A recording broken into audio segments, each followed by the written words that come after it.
مسئلے مسائل بتائے. کل ہم نے سنے ہیں تو 5-6 بچوں نے وہ ٹھیک بتائے. اس کا مطلب ہے کہ ہم نے بات کی, ان کے پلے پڑی ہے بچوں کے. 10 روپے تو صرف بہانہ ہے نا انہیں لانے کا. میں ان کے دماغ میں تو نہیں ڈال سکتا, میں انہیں رٹا تو نہیں لگوا رہا, لیکن بچوں کو مسئلے یاد ہوئے.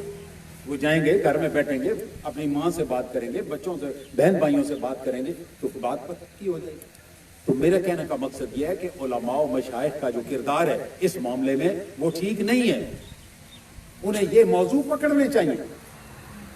میں نے جو ڈیٹا آپ کو سنایا تھا اس دن کہ کتنے لاکھوں کے حساب سے ہمارے ہاں ریپ کے کیسز ہوتے جا رہے ہیں. اس کے بعد ایک لفظ ہے سیکولرزم. ہم سیکولرزم کی بنیاد پہ ہمارے کچھ لوگ کہتے ہیں جی کہ ہمیں میرا جسم میری مرضی, ان چیزوں پہ, حالانکہ سیکولرزم کا اس کے کوئی تعلق نہیں ہے. سیکولرزم بالکل ایک الگ چیز ہے, اس پہ پھر کبھی بات کریں گے. تو اس طرح کے جو نعرے ہیں ان سے بچنا چاہیے. انٹرنیٹ پر جو بے حیائی چل رہی ہے وہ میرا خیال ہے حکومتوں کے بس میں بھی شاید نہیں رہی. میرا اپنا خیال ہے کہ وہ اب حکومتوں کے بس سے بھی نہیں, حکومتوں کے بس سے بھی باہر ہو گئی. اس کے اوپر اتنا پیسہ لگ رہا ہے, اتنا پیسہ لگ رہا ہے, ایسی ایسی چیزیں اس میں دکھانے کے لیے, ایک ایک جملہ تبدیل کرنے کے لیے. میں اس دن ایک صاحب کا انٹرویو سن رہا تھا, وہ کہتے ہیں کہ میں نے ایک ڈرامہ لکھا اور اس ڈرامے میں ایک جملہ تھا, وہ مجھے چینج کرانے کے لیے, صرف ایک جملہ تبدیل کرنے کے لیے کسی بندے نے 10 لاکھ روپے آفر کیا کہ اپنے ڈرامے پورے میں ایک جملہ, پتہ نہیں 16-17 قسطوں کا وہ ڈرامہ ہوگا, 20-25 گھنٹے کا وہ ڈرامہ ہوگا, جس میں ایک جملہ وہ 2 سیکنڈ کا یا 4 سیکنڈ کا یا 5 سیکنڈ کا ہوگا, وہ تبدیل کرانے کے لیے کہتا مجھے 10 لاکھ روپے دیا. میں خود اس دن انٹرویو سنا. تو پوری کو پوری فلمیں دکھانے کے لیے اللہ جانے کتنے کتنے کروڑوں روپے لگتے ہوں گے. تو میرے پیارے دوستو, اس پہ بھی اس کا حل یہی ہے کہ ہم انٹرنیٹ میں یہ جو فلموں شلموں کا حساب کتاب ہے اس کو کنٹرول کریں. یہ ہم ہی کنٹرول کر سکیں, باہر سے تو کسی نے نہیں کرنا. ہم اس کو کنٹرول کریں, اپنے بچوں پہ نظر رکھیں کہ میرے بچے کیا دیکھ رہے ہیں. ماں باپ اپنے اپنے موبائل لے کے بیٹھے ہوئے ہیں, بچے اپنے اپنے موبائل لے کے ادھر بیٹھے ہوئے ہیں. نہ ماں باپ کو اس کی خبر ہے نہ بچوں کو خبر ہے. اب ماں باپ کو چاہیے کہ 2 منٹ کے لیے اپنا موبائل بند کریں اور دیکھیں بچے دیکھ کیا رہے ہیں. بچوں کو وہ چیزیں دکھائیں جو ان کے دیکھنے کی. ابھی میں آپ کے سامنے اتنی لمبی چوڑی چیزیں کر رہا ہوں, میں ساری کی ساری انٹرنیٹ سے لے کے آیا ہوں, انٹرنیٹ سے لے کے آیا. یہ سارا کچھ اس میں موجود ہے. قرآن پاک کی منزل پڑھنی ہوتی ہے, میں اسی میں سے پڑھتا ہوں. یہ پرسوں کی بات ہے, میرے ایک دوست آئے ہوئے تھے تو ہمیں کوئی آیت انہوں نے پڑھنی تھی. 2 منٹ لگائے انہوں نے, وہ نکالا انٹرنیٹ, اس میں سے وہ آیت نکال کے اس کا ترجمہ نکال کے انہوں نے مجھے سنایا کہ میں یہ آیت پڑھنا چاہ رہا تھا. تو موجود ہے نا. آپ کے بچے پڑھتے ہیں 8ویں میں, 9ویں میں, 10ویں میں, FA میں, FSC میں, ان کی ساری چیزیں موجود ہیں. یہ میرا نواسا ہے, اگلے دن اس نے وہ مجھے ایک تھیوری کی ضرورت تھی, بورس ایٹامک ماڈل, جو بچے FSC میں پڑھتے ہیں یا میٹرک میں سائنس پڑھتے ہیں انہیں اندازہ ہوگا. تو میں نے اس سے پوچھا کہ یہ مجھے نہیں مل رہا, میں نے اس کا کوئی کہیں پہ ریفرنس دینا تھا.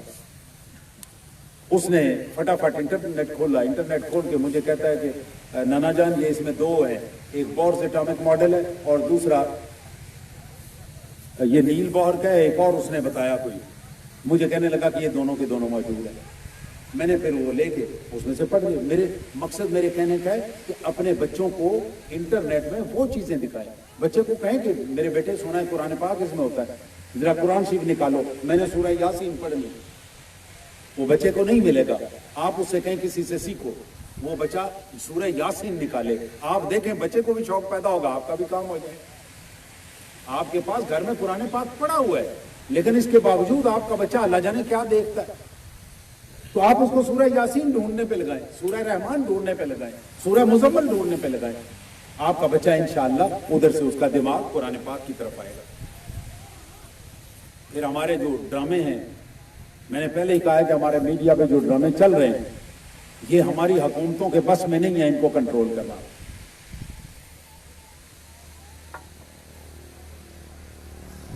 اس کے باوجود حکومت کو چاہیے کہ اس پہ کام کرے. اس کے بعد 8واں طریقہ زناکاری سے بچنے کا وہ یہ ہے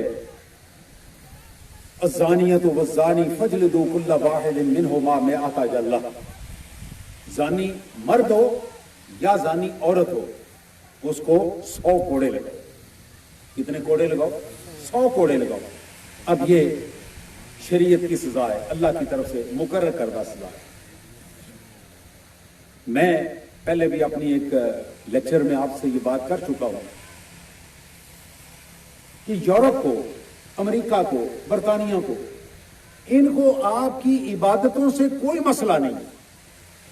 آپ نمازیں پڑھیں، تبلیغی جماعت جاتی ہے، سبز پگڑیوں والے جاتے ہیں، الہدا کا واشنگٹن میں بہت بڑا سینٹر ہے، انہیں کوئی اعتراض نہیں، انہیں کوئی نہیں روکتا. یہ جاتے ہیں، جا کے وہاں پہ تبلیغ کرتے ہیں، لوگ مسلمان ہوتے ہیں. میں ہر روز سنتا ہوں کہ آج برطانیہ میں اتنے مسلمان ہو گئے، آج امریکہ میں اتنے مسلمان ہو گئے، آج فرانس میں اتنے. ہر جگہ پہ ہم سنتے ہیں لوگ مسلمان ہو رہے ہیں، انہیں کوئی اعتراض نہیں آپ کے مسلمان ہونے پہ. اعتراض کس چیز پہ؟ اعتراض ہے اخلاقیات پہ. اخلاقیات پہ. فرانس میں لوگ نماز پڑھتے ہیں، اتنی مسجدیں جس کا حساب نہیں. میں نے گھر خریدا مسجد بنا دی، آپ نے گھر خریدا وہاں پہ مسجد بنا دی. ہر گلی محلے میں مسجدیں ہیں، وہاں پہ لوگ نماز، انہیں کوئی اعتراض نہیں آپ کی نمازوں میں. اعتراض کس پہ؟ حجاب پہننے پہ. فرانس کو زیادہ پرابلم حجاب پہ ہے نا. آپ کی نمازوں پہ تو کوئی اعتراض نہیں، آپ نمازیں پڑھیں، آپ تراویحاں پڑھتے ہیں، انہیں کوئی اعتراض نہیں. مسجدیں آپ بنا رہے ہیں، انہیں کوئی اعتراض نہیں. اعتراض اخلاقیات پہ ہے. آپ نے حجاب پہنا، انہوں نے قانون بنا دیا کہ جی آج حجاب نہیں پہنا جائے. اس کا مطلب ہے کہ انہیں اعتراض آپ کی اخلاقیات پہ ہے. یہ چیزیں آپ کی اخلاقیات میں آتی ہیں کہ زانی مرد ہے، زانی عورت ہے، اس کو کیا کریں؟ 100 مٹھے مٹھے بولے ہو تو نہیں مار دے. پاکستان سے کوئی نہیں مارتا، بالکل بے فکر ہو. سعودی عرب میں بھی کوئی نہیں مارتا. اس لیے تو یہ بے حیائی پھیلتی جا رہی. 5 سال یہ کام طالبان نے اس میں افغانستان میں کیا تھا. ان کا حشر یہ ہوا کہ 20 سال انہیں مار مار کے ابھی دوبارہ وہ آنے لگے، ابھی دوبارہ آ رہے ہیں. تو اب بھی جو رولا ان کے ساتھ وہ صرف ایک ہے کہ آپ نے اسلامی سزائیں نافذ نہیں کرنی. یہ نہ کریں، باقی آپ جمہوریت بنائیں، ہمیں کوئی اعتراض نہیں، آپ سارا کچھ مرضی سے کریں، یہ نہ کریں. تو میرے دوستوں، پیارے دوستوں، کہانی جو میں بتانا چاہ رہا ہوں وہ یہ کہ اصل رولا اخلاقیات کا ہے. وہ مسلمان ملک ہوں یا دوسرے ہوں، اس میں کوئی فرق نہیں. مسلمان ملکوں میں کہاں پہ یہ کوڑے کی سزا ہے؟ کہیں آپ نے سنی؟ کوئی نہیں ہے. اس کے بعد وَلَا تَأْخُذْكُمْ بِهِمَا رَأْفَةٌ فِي دِينِ اللَّهِ، تمہیں اللہ کے معاملے میں کوڑے مارتے ہوئے ترس نہیں آنا چاہیے. ان کنتم تؤمنون باللہ والیوم الآخر، اگر تمہارا اللہ پہ اور قیامت پہ ایمان ہے. بڑی ڈاڈی شرط اللہ نے لگائی ہے کہ اللہ پہ اگر ایمان ہے تو ترس نہیں آنا چاہیے. اس کا مطلب ہے کہ جب ہمیں ترس آتا ہے تو اللہ پہ ایمان کو نہیں ہے، قیامت میں ایمان نہیں ہے کہ ہم نے قیامت کو اللہ کے سامنے پیش ہونا. اگر اللہ کے سامنے پیش ہونے کا خدشہ ہو تو ہم کیوں اس طرح کی حرکتیں کریں؟ کیوں ہماری حکومت اس کے اوپر ترس کھائے کہ جی یہ سزا اس طرح کی اور یہ فلانے کی. وَلْيَشْهَدْ عَذَابَهُمَا طَائِفَةٌ مِّنَ الْمُؤْمِنِينَ، اور جس وقت یہ سزا دی جا رہی ہو اس وقت مومنوں کا ایک گروہ وہاں پہ موجود ہو. مطلب لوگوں کی موجودگی میں یہ سزا دی جائے، اس طرح نہیں کہ الگ جا کے. حضرت عمر نے اپنے بیٹے کو جو سزا دی تھی، عبید اللہ کو، جو مصر میں تھا، شراب پی لی تھی اس نے، اس کے اوپر حضرت عمر کو اعتراض یہی تھا کہ اسے جو سزا دی گئی ہے وہ حویلی میں، بند حویلی میں دی گئی ہے، اس کو تو سزا باہر دینی چاہیے. حضرت عمر کو یہی اعتراض تھا. اب یہ آیت ہمارے لیے فرض ہے. حضرت عمر نے فرمایا کہ اس کو اونٹ کے اوپر بٹھا کے، اونٹ کے اوپر گدی نہیں رکھنی، وہ جو کاٹھی آپ رکھتے ہیں کاٹھی نہیں رکھنی، اس کو اونٹ کے اوپر ننگی پیٹھ پہ بٹھا کے بھیجو. 2000 کلومیٹر کا سفر، وہ بچے کو وہاں سے بٹھا کے بھیجا. یہاں پہنچتے اونٹ پہ اگر آپ کبھی بیٹھے ہو، بڑی مشکل سواری ہے اس کی، آپ یہاں سے پھالیے جائیں آپ کے جوڑ ہل جاتے ہیں. وہ مصر سے چلا ہے، قاہرہ سے، اور مدینہ منورہ پہنچا ہے. اللہ جانے اس کو ہفتہ لگا، 10 دن لگے، اوپر وہ بیٹھا ہوا. یہاں پہنچتے پہنچتے اس کی حالت بہت خراب ہو گئی.